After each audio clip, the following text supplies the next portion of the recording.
AQSh harbiy bazalari nishonda. Mintaqadagi Amerika bazalarini nishonga olamiz. Bu butun mintaqani urushga tortadi. Londonning cho'kmas avia tashuvchisi AQShga yordamga keldi.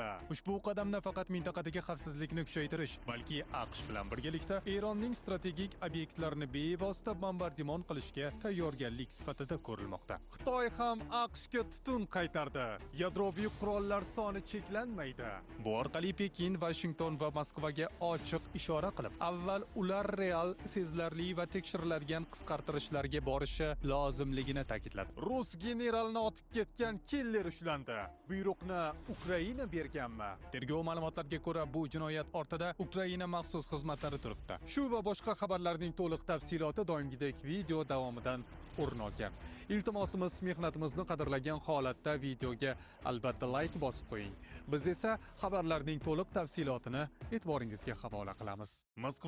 Moskva oblasti va Sankt-Peterburgdagi hamyurtlarimizga 10 yillik ish stajiga ega ishonchli registratsiya va dokument xizmatlarini taklif qilamiz. Registratsiya, uni продление qilish, трудовой договор, uydamleniya, spravkalar, proverka bazalar va yana 20 ga yaqin xizmatlarimiz mavjud. Muhim eslatma, Amin ilovasi ishlamayotgani sababli registratsiya qilmaganlar zudlik bilan ushbu ishonchli xizmatdan foydalaning. Hoziroq ekraningizdagi raqamlarga qo'ng'iroq qiling yoki WhatsAppdan yozing. Yaqin Sharqdagi vaziyat hamon tinchigani yo'q.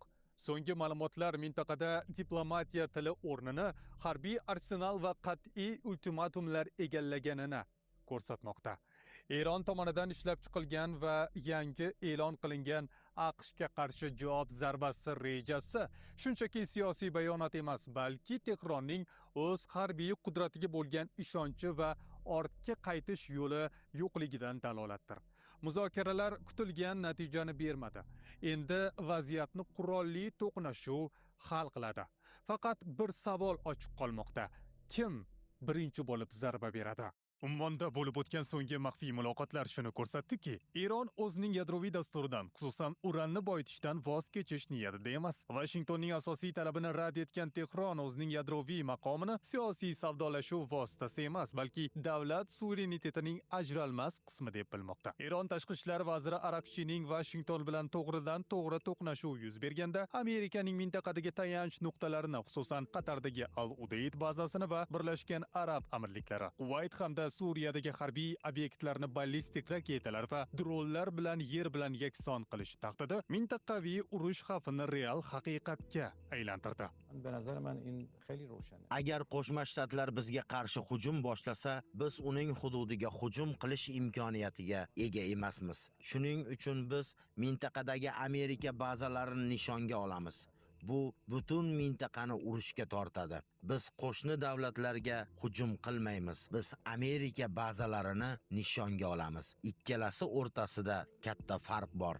Bu tahdidlarning zamirida quruq gap emas, balki amaliy natijalar yotibdi. Vaziyatning yanada murakkablashuvi Eronning nafaqat mudofaa, balki hujumkor qurollanish poygasida ham sezilarli ilgarilayotgani bilan bog'liq. Yaqindagina Xitoydan yashirincha harbiy yordamni qabul qilib olgan forslarga endi Rossiya bilan hamkorlikning yangi bosqichi sifatida Mi-28 tungi ovchi jangovar vertolyotlarining yetkazib berilishi Tehronning havo hududidagi imkoniyatlarini keskin oshirib, tunda va murakkab sharoitlarda AQSh bazalariga nisbatan operatsiyalar o'tkazish xavfini oshirib yubordi. Harbiy kuchayish bilan parallel ravishda diplomatik frontda ham muzlash kuzatilmoqda. Bu vaziyatda AQSh ham qo'l qovushtirib o'tirgani yo'q. Oq uyning arab tilidagi rasmiy resurslari orqali Qatardagi Al-Udeyd avia bazasiga yetib kelgan yadroviy qurol tashishga qodir B-52 strategik bombardimonchi samolyotlari tasvirlarini e'lon qilishi va ularga yo kelishuvni imzolang yoki urushga tayyor turing degan qat'iy ogohlantirish ilova qilinishi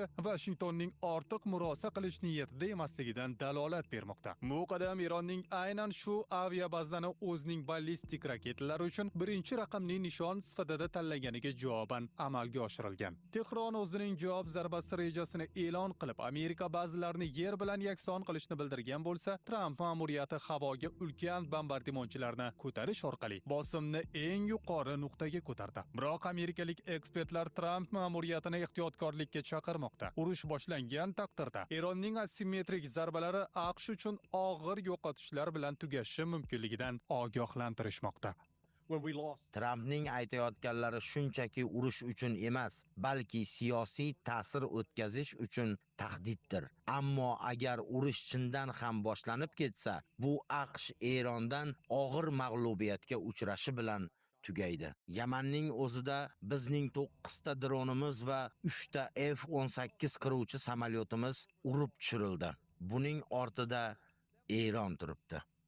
Shunday qilib, bir tomonda Tramp ma'muriyatining siyosiy bosim va sanksiyalar orqali tiz cho'ktirish strategiyasi, ikkinchi tomonda esa Xitoy va Rossiya texnikasi bilan qurollangan, yadroviy ambitsiyalardan voz kechmagan va o'z raketalarini Amerika bazalariga to'g'rilab qo'ygan Eron turibdi. Bu qarama-qarshilik Yaqin Sharqni shunday bir nuqtaga olib keldiki, endi har qanday tasodif, o'q yoki bitta noto'g'ri buyruq butun dunyo iqtisodiyoti va xavfsizligini larzaga keltiradigan global miqyosdagi olovni yoqib yuborishi mumkin. Xitoy va Rossiya Eronning xavfsizlik kafolati sifatida Tehronni diplomatik va strategik jihatdan qo'llab-quvvatlayotgan bir paytda Washington atrofida ham uning eng sodiq va qudratli ittifoqchilari birlashmoqda. Dunyo mamlakatlari ikki lagerga bo'linib, yirik davlatlar o'rtasidagi to'g'ridan-to'g'ri to'qnashuv xavfi real voqelikka aylandi. Buyuk Britaniya ham ushbu keng ko'lamli operatsiyada Washingtonning yonida turishni amalda namoyish etdi. The New York Times nashrining xabar berishicha, London Kiprdagi Akrotori aviabazasiga o'zining eng zamonaviy 6 ta F-35B qiruvchi samolyotlarini favqulodda joylashtirdi. Ushbu qadam nafaqat mintaqadagi xavfsizlikni kuchaytirish, balki AQSh bilan birgalikda Eronning strategik obyektlarini bevosita bombardimon qilishga tayyorgarlik sifatida ko'rilmoqda. Vulkan erkak kuchi va ishonchining yangilangan manbai, prostata bezidagi noqulayliklarni kamaytiradi, jinsiy faollikni qo'llab-quvvatlaydi va organizmning tabiiy quvvatini tiklaydi. Atigi 5-7 kun ichida sezilarli o'zgarishlar, o'zingizni yengil, baquvvat va ishonchli his eting. Muammolaringiz ortda qolishi uchun endi uzoqqa borishingiz shart emas. Vulkan siz izlagan tabiiy yechim. Buyurtma berish uchun hoziroq ekraningizda ko'rinib turgan raqamlarga qo'ng'iroq qiling. Britaniyaning bu harakati shunchaki ramziy ma'noga ega emas. Akrotori aviabazasi 10 yillar davomida Britaniyaning mintaqadagi cho'kmas avia tashuvchisi bo'lib xizmat qilib kelgan va u yerdan Eron hududigacha bo'lgan masofa strategik jihatdan juda qulaydir. 6 ta F-35B bu radarlarga sezilmaydigan vertikal qo'nish xususiyatlariga ega bo'lgan 5-avlod qiruvchilari bo'lib, ular Britaniya harbiy havo kuchlarining eng sara zarba mushti hisoblanadi. Ular mintaqada allaqachon jangovar navbatchilik qilayotgan Tayfun qiruvchilariga qo'shilib, birgalikda murakkab havo operatsiyalarini o'tkazishga shaylangan. Britaniya mudofaa vazirligi manbalariga ko'ra, bu samolyotlar Eronning havo hujumidan mudofaa tizimlarini ko'r qilib, chuqur ichkaridagi nishonlarga aniq zarba berish imkoniga ega. Donald Trump ma'muriyati Tehronga nisbatan ritorikani keskinlashtirib, unga juda kutilmagan va qaqshatqich zarba berish bilan tahdid qilmoqda. Londonning ushbu operatsiyaga qo'shilishi ikki davlat o'rtasidagi maxsus munosabatlar tarixida yangi sahifa ochdi. Britaniya nafaqat samolyotlar, balki mintaqadagi razvedka tarmoqlari va Kiprdagi elektron kuzatuv stansiyalari orqali AQShga beqiyos ma'lumotlar yetkazib bermoqda. AQSh tomonidan mintaqaga ko'chirilgan TED tizimlari esa ittifoqchilarning bazalarini Eronning ballistik raketalaridan qalqon kabi himoya qilishi ko'zda tutilgan. Dunyo yangi va shafqatsiz yadroviy qurollanish poygasi ostonasida turibdi. Bir tomonda Eron Ummondagi muzokaralarda o'zining yadroviy dasturidan va uranni boyitish huquqidan mutlaqo voz kechmasligini qat'iy ta'kidlab, Washington ultimatumlarga raketalar bilan javob berayotgan bo'lsa, ikkinchi tomonda Xitoy global yadroviy nazorat tizimiga so'nggi mixni qoqmoqda. Pekin yadroviy qurollarni cheklash bo'yicha muzokaralardan rasman bosh tortdi. To'g'rida, hattoki Eron AQSh talabiga bo'ysunmayotgan bir paytda nega 3-gigamon Xitoy rozi bo'lsin? Xitoyning yadroviy qurollarni cheklash bo'yicha muzokaralarda ishtirok etishdan rasman bosh tortishi bugungi global xavfsizlik tizimi chuqur inqirozga yuz tutganini yana bir bor namoyon qildi. Pekin bu qarorni AQSh va Rossiya bilan teng darajada yadroviy salohiyatga ega emasligi bilan izohladi, ammo aslida bu bayonot diplomatik rad javobidan ko'ra ko'proq global yadroviy tartibning yemirilayotganiga qo'yilgan siyosiy tashxisga o'xshaydi. Xitoyning Birlashgan Millatlar Tashkilotining Jenevadagi bo'linmasi huzuridagi vakili Tsian Shenning so'zlariga ko'ra, ko'ra, yadroviy qurolsizlanish bo'yicha asosiy mas'uliyat eng yirik arsenallarga ega davlatlar zimmasida bo'lishi kerak. Bu orqali Pekin, Washington va Moskvaga ochiq ishora qilib, avval ular real, sezilarli va tekshiriladigan qisqartirishlarga borishi lozimligini ta'kidladi. Mazkur bayonot ayniqsa xavotirli bir paytda yangradi. Chunki 5-fevral kuni AQSh va Rossiya o'rtasidagi so'nggi yirik yadroviy nazorat bitimi, yangi start shartnomasi o'z kuchini yo'qotdi. Bu shartnoma yillar davomida ikki davlat strategik yadroviy kallaklari sonini cheklab, o'zaro inspeksiya va monitoring mexanizmlarini ta'minlab kelgan edi. Uning bekor bo'lishi bilan esa dunyo deyarli nazoratsiz yadroviy makonga qadam qo'ydi. Endilikda AQSh va Rossiya bir-birining yadroviy salohiyati haqida rasmiy tekshiruvlarsiz qolmoqda. Yadro qurollarini joylashtirish va ko'paytirish bo'yicha huquqiy cheklovlar esa amalda yo'q. Xitoyning bu jarayondan chetda qolishi tasodif emas. Pekin bir tomondan mas'uliyatni yirik yadroviy kuchlarga yuklab, o'zini majburiyatlardan himoya qilmoqda. Ikkinchi tomondan esa yadroviy salohiyatini hech qanday xalqaro cheklovlarsiz modernizatsiya qilish imkonini saqlab qolmoqda. Bu holat ko'p qutbli yadroviy dunyo shakllanayotganidan darak beradi. Endi global xavfsizlik faqat AQSh va Rossiya o'rtasidagi muvozanatga emas, balki Xitoy, kelajakda esa boshqa davlatlarning ham strategik qarorlariga bog'liq bo'lib qolmoqda. Eng xavfli jihati shundaki, yadroviy qurollarni nazorat qilish bo'yicha shartnomalar yemirilishi boshqa davlatlar uchun ham salbiy signal bo'lib xizmat qilmoqda. Agar eng yirik yadroviy davlatlar kelishuvlarsiz yashayotgan bo'lsa, nega boshqa mamlakatlar o'zini cheklashi kerak degan savol tobora balandroq yangramoqda. Bu esa nafaqat yadroviy kallaklar sonining oshishiga, balki yangi, yanada aniq va vayronkor texnologiyalar paydo bo'lishiga olib kelishi mumkin. Bugungi manzara shuni ko'rsatadiki, Xitoyning muzokaralardan bosh tortishi muammoning boshlanishi emas, balki yakuniy belgilardan biri xolos. Asl inqiroz yadroviy qurollarni nazorat qilish bo'yicha 10 yillab shakllangan tizimning qulab tushganidir.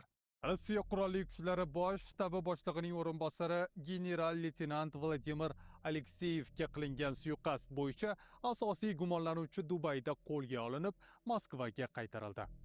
Rossiya Federal xavfsizlik xizmatining ma'lum qilishicha, ushbu shaxs 66 yoshli Lyubimir Korba bo'lib, u Birlashgan Arab Amirliklaridan mamlakatga majburiy tartibda keltirilgan. Xo'sh, bu suiqasdga chindan ham Ukraina aloqadormi? Voqea tafsilotlariga ko'ra, 6-fevral kuni ertalab soat 7 larda Moskvadagi Volokоламская shossesida joylashgan uyi oldida generalga hujum qilingan. Jinoyatchi o'zini fosh etmaslik uchun ovqat yetkazib berish xizmati xodimi kiyimida poyloqchilik qilgan. Alekseyev poyezddan chiqib, o'zini kutib turgan xizmat mashinasiga yo'nalganida hujumchi unga qarata bir necha bor o'q uzgan. Oqibatda general qo'li, oyog'i va ko'kragidan og'ir jarohat olgan. Shunga qaramay, yuqori martabali harbiy xizmatchi killerga faol qarshilik ko'rsatib, to'pponchani tortib olishga harakat qilgan. Aynan shu qat'iy harakat killerning o'z niyatini oxirigacha yetkazishiga yo'l qo'ymagan va u voqea joyidan qochishga majbur bo'lgan. Alekseyev shoshilinch ravishda shifoxonaga yotqizilgan va jarrohlik amaliyotidan so'ng o'ziga kelgan. Tergov ma'lumotlariga ko'ra, bu jinoyat ortida Ukraina maxsus xizmatlari turibdi. Lyubomir Korba aynan terakt sodir etish topshirig'i bilan 2025-yilning dekabrida Rossiyaga kelgani aytilmoqda. Shuningdek, Moskvada unga qurol topishga yordam bergan Viktor Vasin ismli shaxs ham ushlangan. Yana bir sherik deb ko'rilayotgan ayol Znayda Serebretskaya esa Rossiyani tark etib Ukrainaga qochishga ulgurgan. Rossiya tashqi ishlar vaziri Sergey Lavrov ushbu hodisani Ukrainaning muzokaralar jarayonini ataylab buzishga qaratilgan provokatsiyasi deb baholadi. Ukraina tomoni esa o'z navbatida bu ayblovlarni mutlaqo inkor qilib, suiqasdga aloqador emasligini ta'kidladi. Bizda hozircha shular, voqealar rivojini aynan bizning kanalda kuzatib boring. Kanalimizda yangi bo'lsangiz, obuna bo'lib qo'yishni, muhim xabarlarni o'tkazib yubormaslik uchun qo'ng'iroqchani bosib qo'yishni unutmang. Biz yana ko'rishamiz. O'zingizni ehtiyot qiling.